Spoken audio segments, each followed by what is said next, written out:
చూసేటప్పుడు సార్ వస్తే అందులో చాలా జాబ్ ఆపర్చునిటీస్ ఉన్నాయి, ముందు దాంట్లో వెళ్ళండి, వెళ్తే మీరు హాస్పిటల్స్ ఊళ్ళో ఎన్ని ఉన్నాయి, ఆ హాస్పిటల్స్లో మీరు వెళ్ళొచ్చు, మీ కెరియర్ ఉంది అని. అలాగా ప్రతి ఐటమ్ మీద సార్కి మంచి అవగాహన ఉంది.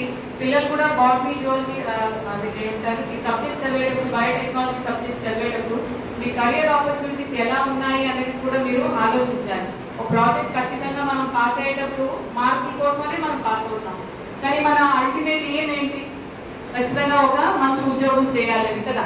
కాబట్టి ఉద్యోగ ప్రయత్నాలు కూడా మనం చదువులోనే దాన్ని ఇంకల్కేట్ చేసుకున్నట్లయితే మీకు చదివేది ఇంకా అద్భుతంగా మీరు చదువుతారు. మీరు చేసిన ప్రాజెక్ట్స్లో ఎన్ని ప్రాక్టికల్గా మనం బయటకు వెళ్ళి చూస్తాము. ఉదాహరణకి సోలార్ ప్రాజెక్ట్ మీరు చేశారు, మన క్యాంపస్లో ఆల్రెడీ మనకి సోలార్ ఉంది, 70 kVA సోలార్ యూనిట్ మనకు ఉంది. మనం ఎంతమంది పైకి మనం విజిట్ చేసాం లేదా?